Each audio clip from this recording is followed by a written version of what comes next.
자, 오늘은 어떤 얘기 준비하셨습니까? 일단 그동안 연금 관련해서 다양한 소식들을 좀 주고 받았어요. 그동안. 근데 어떤 상품들이 있었고 이제 각 상품별 특징들이나 근로소득자분들 또는 사업자분들에게 이런 어떤 각각 그 유리한 상품들을 큰 틀에서 저희가 알려드렸습니다. 그죠. 근데 오늘은 좀 그동안 방송 내용들 중에서 좀 소외되었던 분들, 좀 소외 의식을 좀 가지실 수밖에 없는 분들을 위한 어떤 시간을 좀 가지려고 합니다. 저는 아니에요. 전 누구 소외시킨 적 없어요. 이재현 전문가님 왜 그러셨죠? 어쩔 수 없었던 건데, 저도 아니, 뭐 본의적으로 이렇게 고의로 한 건 아니니까. 네. 근데 우리가 누구를 소외시켰었죠? 이제 아무래도 그동안 연금에 대해서 이야기하면서 원칙적인 부분들만 우리가 다뤘었잖아요. 그러다 보니까 어쩔 수 없이 이제 종신보험이라는 거를 연금보험이나 저축 목적으로 준비한 것에 대해서는 냉소적으로밖에 얘기할 수가 없었어요. 원칙이었으니까. 네. 그래서 이제 종신보험을 연금보험으로 이제 연금 목적으로 가입하셨던 분들이 상담을 통해서 이제 잘못된 부분들을 바로잡으신 경우가 많죠. 대신 그런데 모든 경우들이 다 잘못됐다고 하는 건 아니었거든요. 네, 적은 케이스이긴 하지만 오히려 연금보다 종신보험을 준비하시길 정말 잘하셨다라고 하는 그런 케이스도 있어요. 근데 그분들이 좀 소외됐을까봐 이런 분들을 위해서 오늘은 좀 시간을 가져보려고 합니다. 네.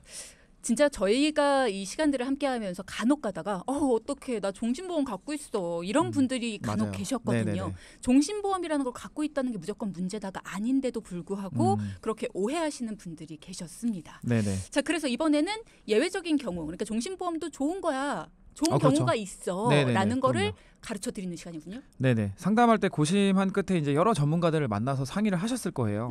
그리고 이제 잘 준비해 놓았다고 생각했던 이 종신보험.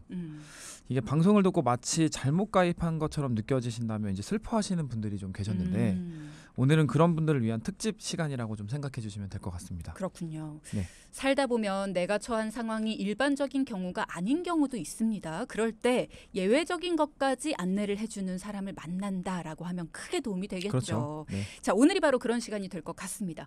일단은 종신보험 그리고 연금보험 이 두 가지에 대한 구분을 명확히 해주시면 좋을 것 같아요. 네, 알겠습니다. 일단 종신보험은 이 뜻 자체가 말 그대로 어떤 특정 시점에서 몸이 기능을 다 마치게 되면 그러니까 사망한 거죠. 결국에 사망하게 되면 보상을 받게 되는 보험이고 연금보험은 사망 시까지입니다. 살아있을 때 일정 기간 동안마다 해마다 일정 금액을 받게 되는 보험이 연금보험이죠. 그렇죠. 일단은 받는 사람이 다르네요.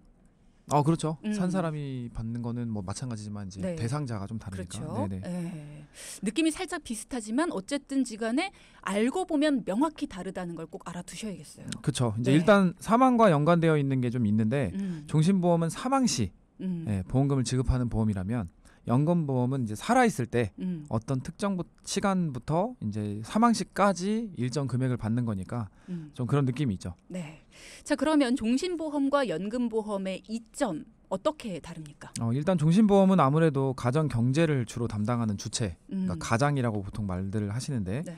이 가장이 사망하게 되었을 때 가게에 남아 있는 부채가 있다면 이 부채를 해소해서 이제 가족을 보호할 수 있고 부채가 적거나 없다면 이제 아무래도 가족의 삶이 어느 정도 유지되는데 도움이 될 수 있는 이점이 있겠죠. 그래서 생명보험사의 전설적인 분이 한 분 계시는데 제가 지금 성함은 좀 까먹었어요. 근데 그분이 이런 말을 했습니다. 미망인들과 그 자녀들에게 사망보험금을 전달하는 것보다 더 가치 있는 일은 없다는 표현을 했어요. 그러니까 이거는 전달해본 사람만 아는 거죠. 어떻게 보면. 전설은 잊으면 안 됩니다. 그럼요. 그럼요. 네.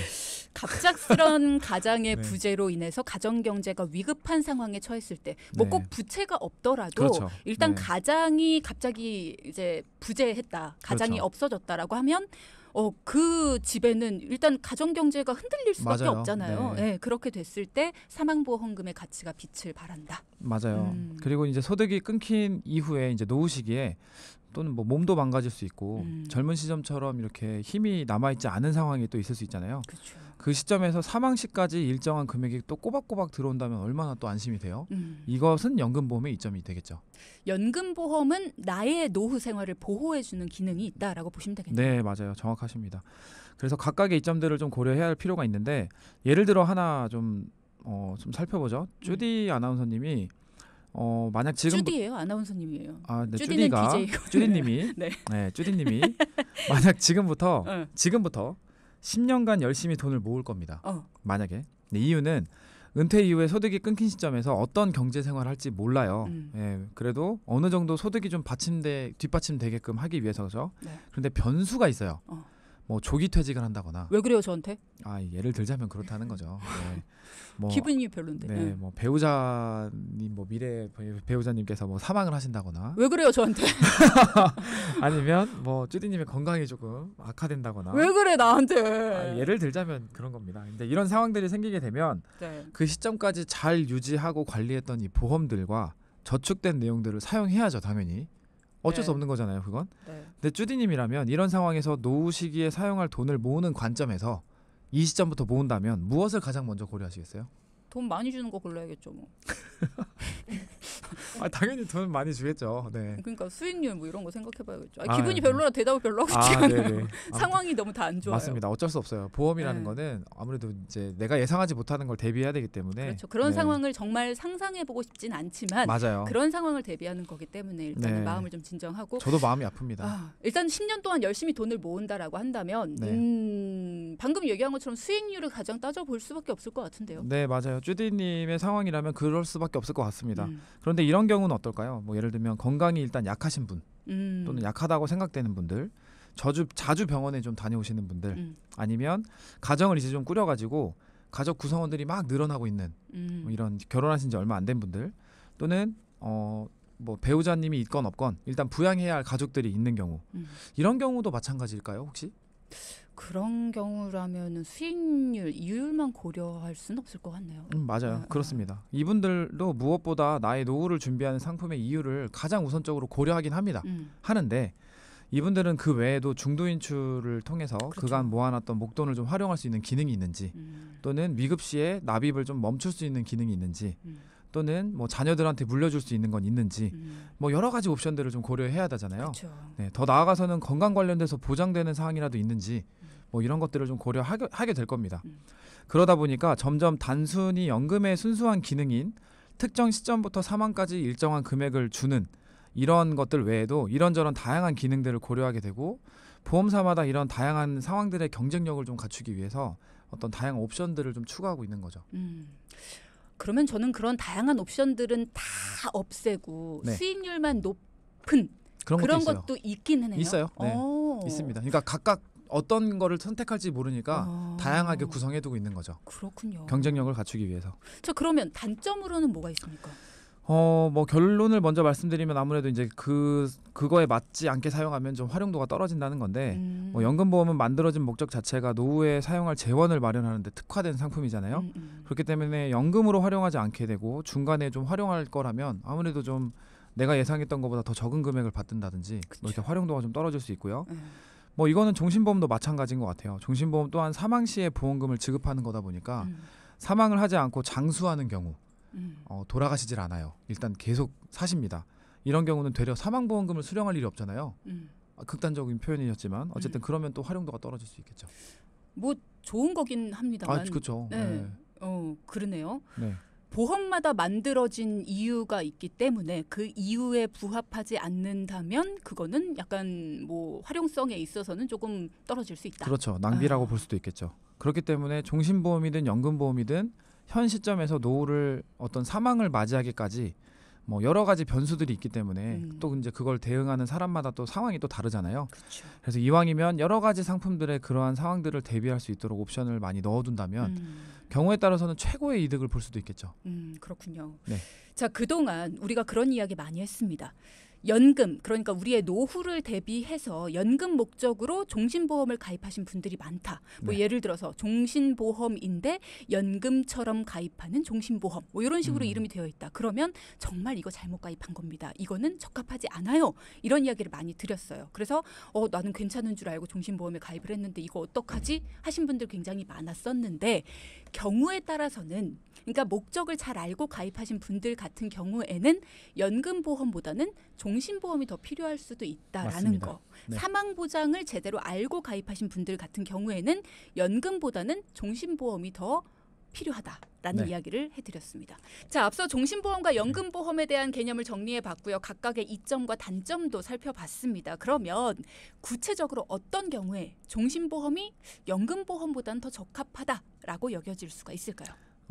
아무래도 실제 상담했던 가정의 어떤 상황을 토대로 경제 상황에 따라 세 케이스로 좀 나눠서 설명을 드리는 게 세 가지. 이해가 되실 것 같은데 첫 번째는 가정의 어떤 경제 살림이 좀 어렵습니다. 그리고 가족 구성원 모두 일을 해야만 하는 상황인 거죠.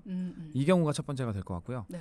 두 번째는 가족 구성원이 점점 증가하고 있는데 그에 따른 주거 환경을 더 넓게 만들어야 하는 이런 상황들이죠. 그러면 당연히 대출을 끼게 되겠죠.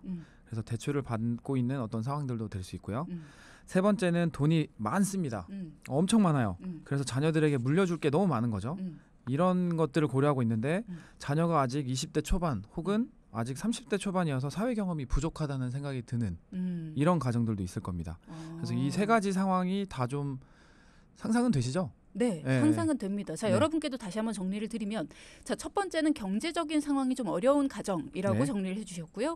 두 번째는 결혼한 지 얼마 되지 않아 아이가 생기고 가족의 규모가 점점점 커지고 있는 그런 가정. 네. 그리고 세 번째는 재력이 좀 있어요. 그래서 가정이 좀 이렇게 돈이 많은 그런 네. 가정이다. 뭐 이렇게 정리를 맞아요. 해주셨습니다. 자, 그러면 하나씩 알아봐야죠. 왜 종신보험이 유리한가? 네. 첫 번째로 경제적으로 좀 어려운 가정은 왜 종신보험이 유리합니까? 일단 보험료를 납부할 수 있는 어떤 여력은 각기 좀 다르겠죠. 사람마다. 그죠? 근데 연금보험의 경우에는 납입 기간이 보통은 10년 이상 또는 뭐 20년까지도 이제 설정할 수 있습니다. 그죠. 그리고 노후 시기까지 거치를 해둬야 돼요. 맞아요. 그래야 사용하는 것이 일반적이죠. 그리고 중간에 사망할 경우에는 내가 납입한 보험료에 준하는 어떤 책임준비금이라는 게 있는데 그런 것들을 받거나 아니면 원금 왔다 갔다 하는 수준을 좀 받게 되는 뭐 물론 상품마다 좀 차이는 있겠지만 거의 납입한 보험료 수준을 돌려받는다고 좀 이해하시면 될 것 같은데요. 그런데 경제적으로 어려운 가정들의 어떤 공통적인 특징은 그들의 소득 수준이 낮아서가 아니에요. 어떤 뭐 사업의 실패라든지 감당하기 어려운 부채 상황들 때문에 소득이 아무리 있어도 이 부채를 넘어가지를 못하는 거죠. 그런 상황이기 때문에 경제적인 어려움이 있는 겁니다. 그렇죠. 그러면 부양하는 가족 구성원이 사망을 하게 되면 경제적인 난항은 더욱더 그쵸. 심해지겠네요. 맞아요. 그래서 이런 경우에는 납입할 수 있는 만큼을 설정해가지고 단기납 종신보험 즉 5년 납이나 7년 납으로 짧게 끝낼 수 있는 이런 것들이 있거든요. 그래서 짧은 납입 기간이 끝나게 되면 원금이 이미 초과되어 있어요. 그래서 계속 두면 이제 이자가 붙게 되겠죠.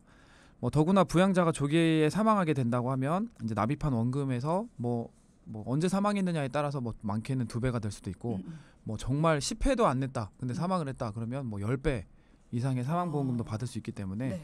조금 더 유리할 수는 있겠죠. 그렇군요. 짧은 기간 안에 사망보험금을 위한 납입이 끝나니까 아무래도 부담도 금방 끝날 것 같아서 좋을 것 같고 또 납입을 마치게 되면 환급금도 원금을 초과하니까 뭐 이렇게 계속 올라가게 되잖아요. 그렇죠. 그러니까 좋고 이렇게 사망보험금을 준비를 하게 되니 여러 가지로 유리하다라는 말씀이시네요. 네, 맞아요. 그런데 그 짧은 납입 기간 중에 해지가 되거나 실효가 되면 환급률이 좀 낮습니다. 네, 그렇기 때문에 이는 염두를 해두셔야 돼요. 그러니까 납입 기간은 어찌됐든 무조건 채우겠다라는 각오가 필요한 거죠. 그렇군요. 네. 단점이 좀 치명적이긴 합니다. 하지만 연금도 마찬가지고 연금은 맞습니다. 오히려 기간이 훨씬 길기 때문에 네네네. 이 부분은 좀 알아두시면 좋겠네요. 자, 그럼 두 번째 상황을 보죠. 가족의 규모가 점점 커지고 있는 가정. 이 경우는 왜 종신보험이 유리합니까? 이 경우에는 이제 남편이 혼자 경제 주체가 되겠죠. 음. 아무래도 이제 배우자는 아이를 양육하고 해야 되니까 네. 경제 생활을 하긴 쉽지 않을 거고 뭐 물론 맞벌이도 있습니다. 그런 경우에도. 그런데 어쨌든 부양해야 할 가족이 점점 늘어나고 있다면 네. 요즘 TV 좀 보시면 아시겠지만 음주운전 사망사고, 뭐 급발진 사망사고, 뭐 이런 자동차 사고로 인해서 갑자기 이별하는 경우도 있죠. 네. 그런데 또 다른 경우에는 저 같은 경우는 이제 상해 사망 외에도 뭐 건강검진 후에 이제 전립선암이나 뭐 췌장암, 뭐 백혈병 이런 주변에서 이런 큰 암들을 진단받고 뭐 치료 도중 사망하시는 경우도 종종 보기는 하거든요. 맞아요. 예, 이렇게 유일한 부양자의 갑작스런 사망. 그럼 남은 가족들은 진짜 막막하죠. 그렇죠. 네. 근데 이런 경우 대부분의 주거 공간을 이제 확장하기 위해서 이 금방 말씀드린 그런 가정들은 대출을 끼는데 사실 이제 뭐 부모님의 입장에서 이제 자녀들을 양육하는 데 있어서 아무래도 욕심이 많잖아요. 요즘 젊은 분들은 특히나 더. 그래서 시설 좋고 또는 학군이 좋은 곳으로 이사를 가기 위해서 이 막 대출을 받는 걸 좀 되게 간당간당하게 되게 마지노선까지 이렇게 막 내가 할 수 있는 만큼을 다 받는 거죠. 앞으로 벌 거니까. 맞아요. 이게 그렇게 그러니까 이 상황을 계속 유지할 거라는 희망을 가지고 그렇죠. 예. 하는 건데, 근데 하필 이게 이제 벌어진 지 얼마 안 된 상황에서 부양자가 이제 갑작스럽게 사망을 하게 된다면 남은 가족들은 이제 뭐 하루하루가 고통의 연속이 될 수 있겠죠. 네. 그래서 따라서 이러한 경우에도 부양자의 노후를 위해서뿐만 아니라 갑작스러운 사망을 대비하기 위해서도 종신보험을 고려는 해야 합니다. 앞서 말씀드린 어떤 단기납 종신보험 같은 것도 추천할 수 있겠지만 네. 이 경우에는 특히나 정기보험을 좀 추천할 수도 있어요. 정기보험, 기간이 정해진 보험이죠. 네, 맞아요. 네. 이 정해진 기간 동안만 사망을 보장해주겠다는 그 보험인데 종합보험이에요, 이것도. 근데 주 내용은 사망입니다. 그래서 자녀들이 성인이 되는 시기까지 뭐 경제적으로 독립할 수 있는 시기까지 사망보험금을 준비할 수 있기 때문에 네. 좋은데, 당연한 건 가격이 일반 종신보험의 뭐 2분의 1 또는 뭐 3분의 1 정도 될 수 있기 때문에 좀 싸게 가성비 있게 가입할 수 있는 것도 특징입니다. 네, 그야말로 종신보험 중에서도 전략적으로 가입할 수 있는 맞아요. 거다라고 생각하시면 되겠어요. 오히려 부담도 줄이고 또 보장도 잘 가입을 하고 여러 가지로 좋을 것 같은데, 자 그럼 마지막 상황도 보겠습니다. 부자, 그러니까 좀 경제적으로 넉넉한 가정, 이런 경우는 왜 종신보험이 필요한가요? 사실 이 경우가 제일 복잡하고요. 네, 제일 어려운 경우입니다. 고려해야 될 게 너무 많아요. 네, 사실 사람이다 보니까 쌓은 게 좀 많을수록 그 쌓은 거를 더 높게 쌓든지 아니면 유지를 하고 싶은 게 사람 심리잖아요. 그렇죠. 그죠? 어쩔 수 없습니다. 그런데 사실 이 자산이 많은 이 자산가분들은 자신의 사망에 대한 사망 보장은 좀 필요하지 않다고 많이 여겨요. 왜냐면 내가 없어도 다들 네. 잘 먹고 살 수 있다고 그럼요, 이렇게 그럼요. 생각을 하니까. 뭐 갖고 있는 게 워낙 많으니까. 그럼에도 필요한 이유는? 너무 단순해요. 근데 그분들이 사망하는 이유로 발생하는 상속세 때문입니다. 네. 모든 걸 다 앗아갈 수도 있어요. 물려줄 돈과 재산이 많기 때문에 그걸 받는 사람들이 잘 받도록 준비를 해야 된다. 뭐 이런 맞아요. 거네요. 너무나 정확합니다.